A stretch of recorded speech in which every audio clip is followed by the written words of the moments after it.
First film breakdown of the season. Let's jump into this. I'm wasting too much time as it is.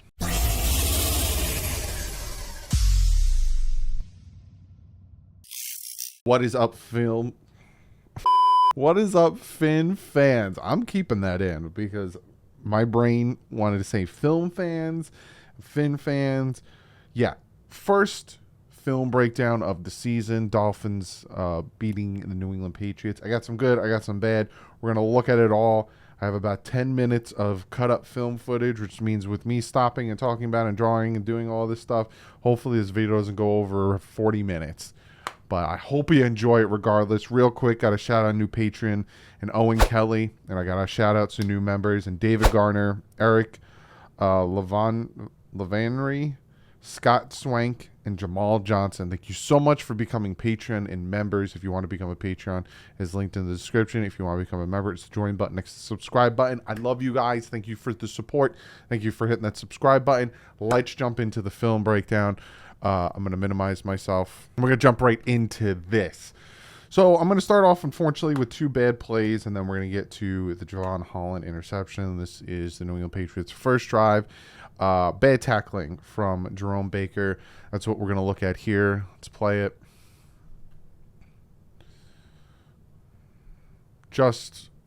And this is what was driving me nuts when it came to, and it was mostly like the first half. I noticed when the second half, when the Dolphins took such a big lead, 17-0, and then 20-7 at some point, the defense got a little tighter, they got a little bit better, but it was stuff like this and just like poor tackling, allowing these conversions. And then this next one is going to be a pitch and poor tackling from Landon Roberts, right? You coming in, you making the move and allowing for a long run. This is what drove me nuts, and I kept bringing it up. That is such bad tackling, and there were so many times that on pitch plays, Edmonds got tackled in the backfield because the Patriots had better tackling. Now we'll get into the interception. It's going to be go route here, throw it up, smacks the ball up, interception from Javon Holland. We're going to look at it from the other way because a lot of you guys were saying this should be PI. And initially, again, before I watched the film, I'm like, they were both going for the ball. I don't see how this is PI. But then when you watch it, he's grabbing his shoulder pad a lot. Right? Floats it up. See that? Grabbing the crap out of his shoulder pad. And he wasn't even looking at the ball. That could have been easily pass interference or holding, at least. Now we're get to Tua, right? And this is the high snap play, right? And there's the whole debate on Twitter if Judon over here, if he tips the ball, because he's going to come around the edge and he's going to get his hand up. Here's the thing, though. The play is essentially you got this guy coming out here. You're going to have him coming in, and you're just going to have him coming in, right? And you'll notice, again, it's supposed to be in routes, curls, deep curls here and here. But what you're going to notice here is they all bite. So I'm going to play it and you're going to see it. Snap's high. The whole defense sees the snap is high and they bite. They expect a quick pass, so they all bite. And by biting, you're going to see Tyreek Hill here think, I can get this off. So I'll play it, right? High snap, flat-footed. Right? He's not even looking at the receiver. He's looking at the quarterback who just had a high snap, and he keeps going. You could see he plants his foot because he's supposed to be running the same route as Jalen Waddle down at the bottom here. Boom. And he's supposed to come back. He sees that this guy's flat-footed. He takes off running. So the pass, if you see the pass, because Tua tries to get the pass off, right? It's a high pass. He's like, oh, crap. I blocked my own guy from running. We have the out route here from Alec Ingold. As he's running the route, you're going to see that Tua is going to put the ball here. Because, again, that is where the route is supposed to be run. Because, look, comes back. So he's expecting him to come back to the ball where it lands. Because look at where Jalen Waddle is. But Tyreek Hill saw that the corner was flat-footed and kept running upfield, thinking easy touchdown. So Tua thinks it's curl route, threw a curl route pass. Hill sees that the corner's flat-footed, wants to take off, and then obviously we'll look and see if Matt Judon gets his hand on the ball, because some people think that it was a tipped pass. High snap. No. 100% not tipped. 100%. 100% not tipped. Not tipped at all. No. Nope. Tight spiral. Lands where he was supposed to do the curl route. Tyreek thought one thing. Tua was going by the play. Because you can, again, I'll show you one last time and then we'll move on. You could see where Tua throws it. Gets the snap. Throws it. Expecting this. This is when he throws it, when he's expecting this to come back. But he kept going. Miscommunication. New guys working together. It's going to happen. This next play is going to be a pitch to their right, our left. And I love the play. It's a good run. It's good blocking. And I see that decisiveness on his run. I love Chase Edmonds. Him and Mostert are such a good 1-2 punch in the backfield. See that plant and go? Do you see that? He was like it was like a real quick, I'm hitting that hole. Pause. That's what I like about Chase Edmonds here. Bam. He sees the lane. He hits it. He goes. Love that. Absolutely love that. Now this next play is 3rd and 1 overthrow. So you're going to have Alec Ingold here. He's going to run a wheel route. And Tua is going to... That is...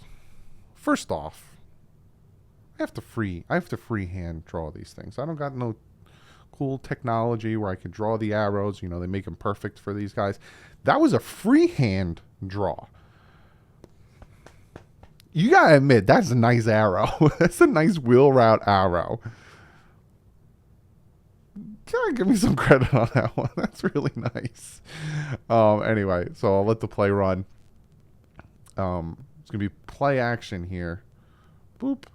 It wasn't really a wheel route. And he just overthrows him. And he sees that he has him beat, too. Right here. He's got him beat. He waited just a little too long to let that one fly. Now. Right? Just a little too long. He put it out there because then the defender was able to catch up on him. We'll look at it from the other angle. Just waited just a little bit long to throw that ball. Boom. And just out of the reach of Alec Ingold. This next one is the sack. This is the 3rd down sack. And I wanted to see this play because he got instant pressure, and I wanted to see, could he have done something with it? And yes, he could have. It's 3rd down. Here's the down marker. So they need to get to the 12. And he definitely could have. Right? He's going to get instant pressure. Robert Hunt is going to do a bad job of blocking, but Connor Williams comes over, helps him out. He does step up. It's so bang bang, it's hard to tell, right? Because he could drop it off here, right? Drop it off. Just throw it. Plants his foot and he's looking. I'm not going to get it here. You could possibly throw it up here, but again, you need to kind of like really get it up and going, and you're going to have him right on your back. Here is where he could have. And I think he sees it at this point, and that's where the fumble comes in. Because he sees it, and he tries to get it to him. Right? Plants his feet, tries to make the throw, because he evades the pressure. Comes up, steps up, evades the pressure, and then he takes the sack. Trying to get it to him. I think I have the other angle of this. Yeah. Oh, no, I don't have the other angle of that. So this one, it's so close because, again, he tries to throw it here while he steps up. He's going to smack his arm. So regardless, I think it would have been a fumble. So I don't know if I'm really going to get on Tua too much for that. There's another sack that he takes that I do kind of get on him for.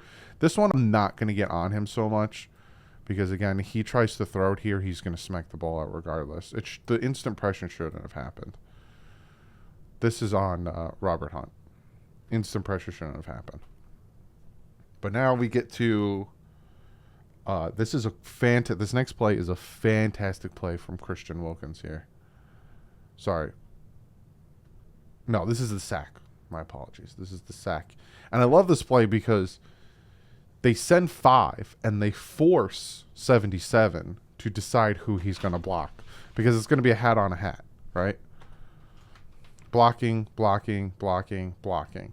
They are forcing 77 to either block Emmanuel Ogbah or Melvin Ingram. And the fact that we have Emmanuel Ogbah and Melvin Ingram on the same side is just awesome. You got them on the same side, and you got Jalen Phillips on the other side, and you got Sealer right here, right? And just instant pressure. He decides the wrong guy to block. Everyone else is blocking somebody. Sack. Just a great play on defense. This is the run stop from Christian Wilkins here that I absolutely love. Just completely shreds through his blocker and makes the tackle for a loss. They eventually punt on this drive, but just shreds right through it. Christian Wilkins, just love it. They end up punting. Now the Dolphins get the ball on their own 5 here. This is second down here.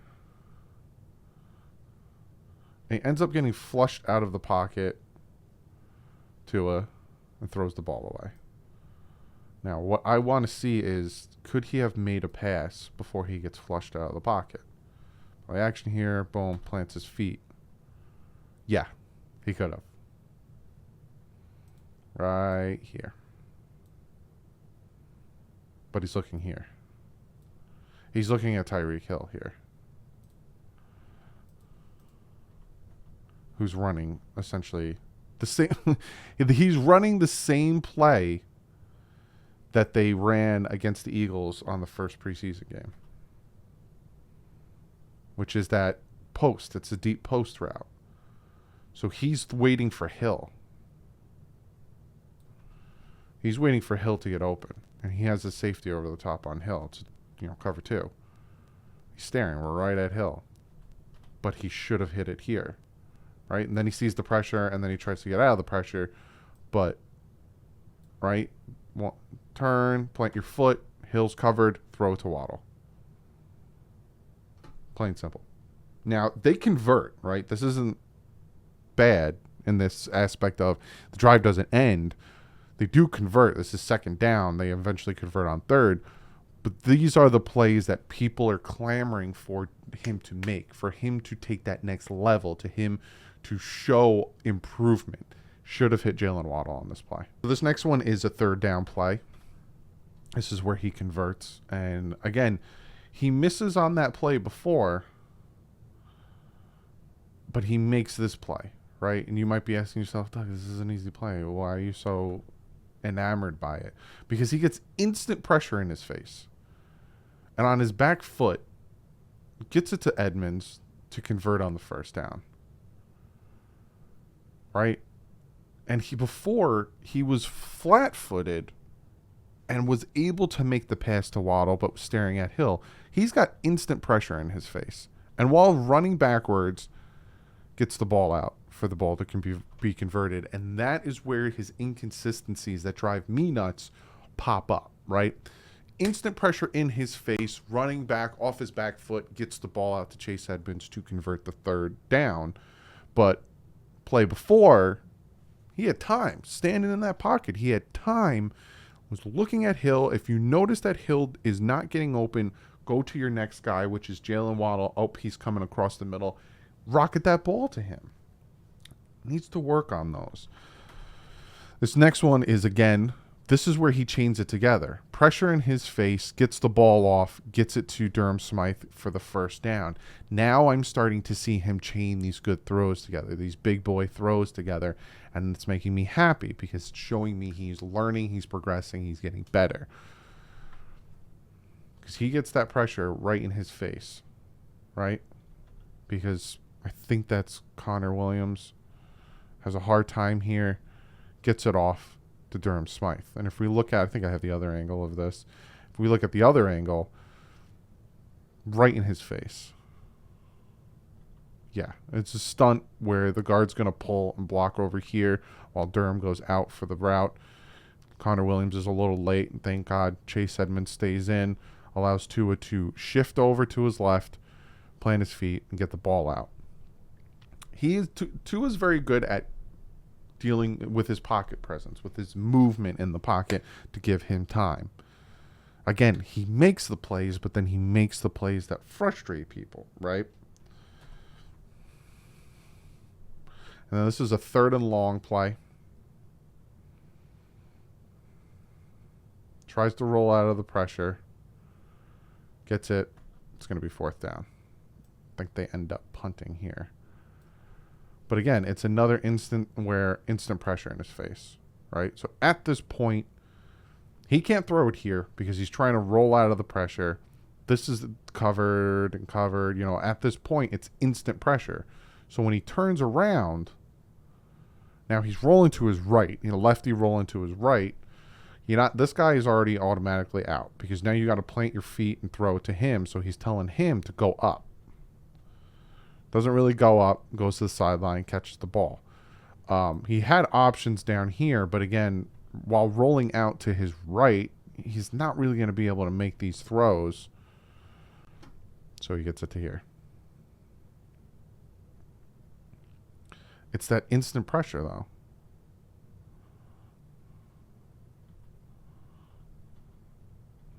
Instant pressure. Forcing him to roll out, tells him to go up. That one I don't really blame Tua on. It's just a good play. They've sent the blitz at a perfect time, especially off of play action. This is the fumble. This is the fumble for the touchdown. You're going to have Brandon Jones here. He's going to come blitzing off the edge. That's on 77. Did not have a good day because again, when I showed you the sack before, 77 had to decide between Melvin Ingram and Emmanuel Ogbah. Either way, he was kind of screwed. Right into Melvin Ingram's hands for the touchdown. But you never want your offensive lineman to do this. You never want them to do that because then they miss their assignment. So if you remember before, I showed you a Landon Roberts on a pitch, and I was like, I did not like the tackling on that pitch. I thought he kind of he tried to just do whatever he wanted to do. Kader Kohou, to me, was the MVP of this game. Unsung MVP, right? Because we have Javon Holland with the interception, Brandon Jones with the fumble, and he made also some other nice plays. Tyreek Hill was ridiculous. But Kader Kohou, undrafted free agent, made a fantastic play on this pitch that I want to see a Landon Roberts do, right? And again, number 7, whoever number 77 is for the Patriots, you're not good. Their left tackle is not good because this is what you do to Kader Kohou, and then he makes the tackle. Gets down, grabs his legs, makes his ankles smack together, takes him down. Fantastic play from Kader Kohou. Celebrate. Celebrate, my man. Celebrate. Yeah, it's the same play from another angle. But watch, 77. So now the Dolphins are going to get the ball again. They're starting at their own 8. Consistently, the Dolphins have started at their own 5, their own 8, their own 20, and they have consistently moved the ball down the field. Even with Tua missing some passes and missing some open guys, they have still consistently moved the ball down the field, starting on their own 8, their own 5, their own 20, constantly starting on their own side of the field. So this is 2nd down here. Fake pitch to the outside, pressure in his face, gets the ball off. It's going to be an incomplete pass. But again, you're going to see that right side, and he has to consistently deal with that instant pressure. They need to. I'm pretty sure Mike McDaniel is going to scheme up and work on giving Tua more time on that right side, because that's how many passes have I showed you where it was that right side. This is another second down here. I'm showing this play, right? Because this is, to me, showing the growth of Tua as a leader, Tua as the captain, Tua as the quarterback for the Miami Dolphins. Because here you have Mike Gesicki, who's going to go off sides, right? Or false start. And what does Tua do, right? Tua doesn't go to the sideline. Tua doesn't look at the quarterback. Tua doesn't look for the next play. What Tua does is he walks directly to Mike Gesicki. And he talks to him. Figure out what happened. Did you not hear me say what the cadence is? It was on 2. Like, he walked right to Gesicki. What's going on? I love it. Absolutely love it. This is a second down play.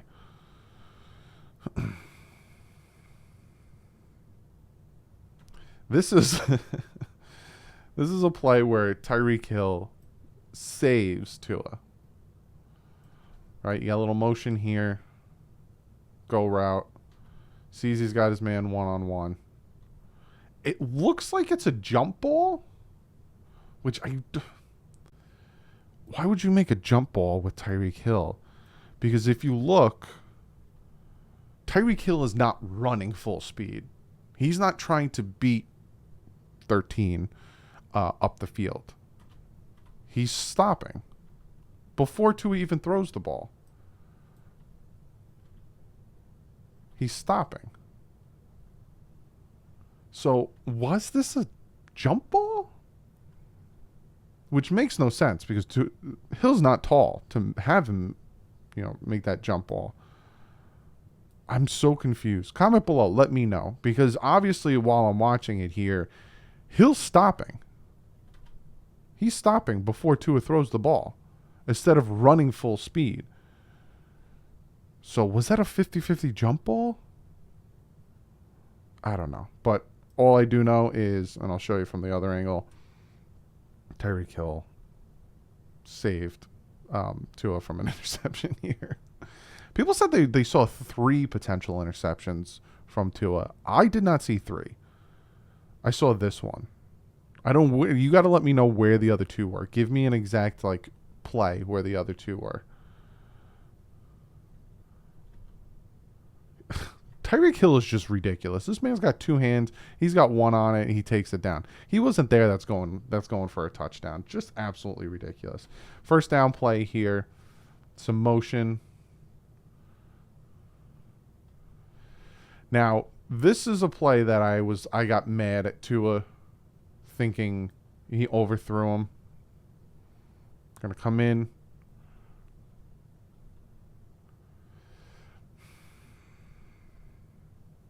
He's upset. And then when you look at it from another angle, and he even says that, if you just saw that at the end, he's blaming himself for not catching that ball. Watch it from this angle. Because Tua has time in the pocket, right? They send 4. Dolphins keep 5,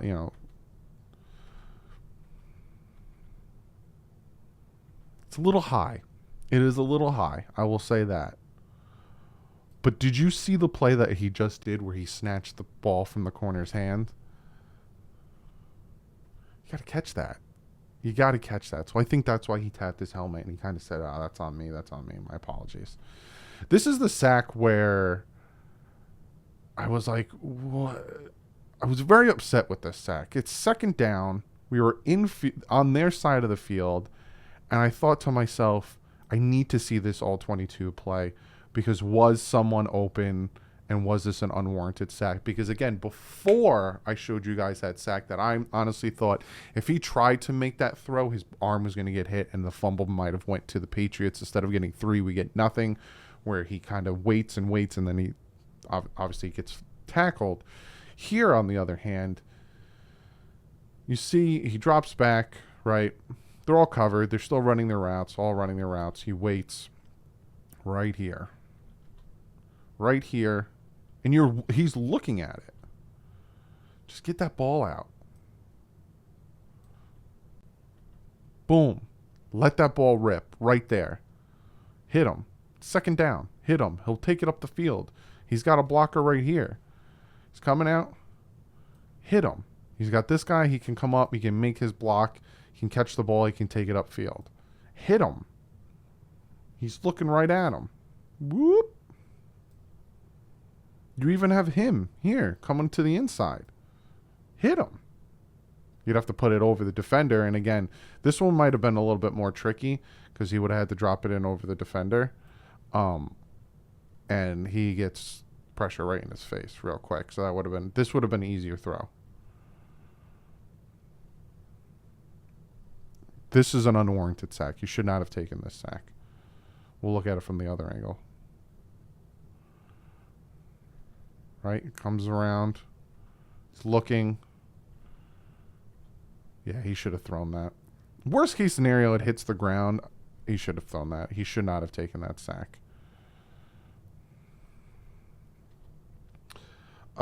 This is the fourth down play. This is the fourth down play for a touchdown. It's such a great throw. It's a great throw, and it's a great run by Waddle here, right? He leads him too much. Puts it out far ahead. You got the defender here. He puts it too far behind. He's got the defender here. He has to put that ball right on the money. And not only does he have to put that ball on the money, he has to put the ball on the money to the point where Waddle's allowed to catch it and keep going. Look when he throws it. This man trusts his wide receivers. Look when he throws it. He already knows. I'm going to put that ball right here because I know that Waddle's going to come run and he's going to get it and he's going to take it up the field. He's not even looking at him. Waddle's looking over here. He's still running through his route, and Tua already let that ball rip. Catches it and allows him to keep going. You have to put that ball. You oversail that ball. You throw that ball out here. It's too far ahead of him and a potential interception. Can't throw it too far behind because then he's going to have to come back for the catch and he's going to get tackled. Can't throw the ball too far out because, again, obviously he's not going to be able to catch it and you got a defender there. You have to put that ball exactly where it needs to be so he can catch it and keep going. It's a good play. It's a very good play. I love this. So the last two plays I'm going to show you are these plays. They're the same exact play. It's the same exact play, but there's two options on each of these plays. So you're going to have Cedric Wilson Jr. He's going to come in. He's going to come back around. And he's going to come here. Tua is going to hit him, right? So he has the option to hit this one, or he can hand it off here. So you're going to get a little play action, and he can hit it. It all depends what happens to this defender, and this defender. If they bite on the play action, you drop the ball off here. If they don't bite on the play action and they go back out, you hand the ball off. And what happens is he goes up, around, so he comes with him. So there's number one bite. Has to come back. Have this whole open space, right? Hands the ball off. He bites. And look at all that real estate. Tua knows. I'm going to get it to him. And he has to beat 13. And he does. He fumbles. But thank God out of bounds. Look, he's moving again. Here he comes. He's going to run back. But the difference this time is he's got the two defenders over here. So he hands the ball off. He gets some yardage. It's the same play. But this time he's coming down. That's what Tua's reading. With his eyes, his eyeballs. He's reading this, coming down. I'm going to hand the ball off. But that's what I got for you for the first film breakdown. Again, I'm trying not to make this be extensively long. There are a ton of plays. So if you're like, Doug, I want to see as much as you can give me. I don't give a crap about the length, then I'll make them longer. There were some plays like I wanted to talk about the fourth down play that was a flag. And then the third down play that wasn't a flag for the Dolphins where Tyreek Hill's arm was getting pulled. But I'm like, all right, that's just being petty because we beat them 20-17. There's some other plays I wanted to show and talk about that I was like, nah, like some run plays that could have been better. But these were the plays I wanted to focus on because I thought they kind of defined the game. What I saw from Tua in this game is what I've said at the post game. Essentially, it wasn't good. Well, it wasn't great, but it wasn't horrible, right? It was like in between that little, like, it was all right. That's my thought on Tua's game against the Patriots. It was all right. Needs to be better. And I said that. You know, if we're going to beat teams and that don't have they don't have a great secondary, the Patriots. If we're going to beat teams that have a great secondary, like the Buffalo Bills and some of these these good teams we're going to be facing, he's got to be quicker with his decisions, and he has to trust his arm. But I've been saying that last year, and his inconsistencies are still popping up. Again, I'm giving him till about week 5 because, again, it's new offense, new wide receivers. He's working on these things, but I want to see progression. I want to see him getting better. I want to see him making these decisions more quick and better throughout the next 4 weeks. So that's what I got for you. Comment below. Let me know what you guys think of the film breakdown. Let me know. Hit that subscribe button if you haven't yet. Hit the thumbs up. All that good stuff. I will see you guys tomorrow. Big O. We got a Big O. And also I'm doing the picks with reason. So other than that, like usual, stay classy. I'm Fins out.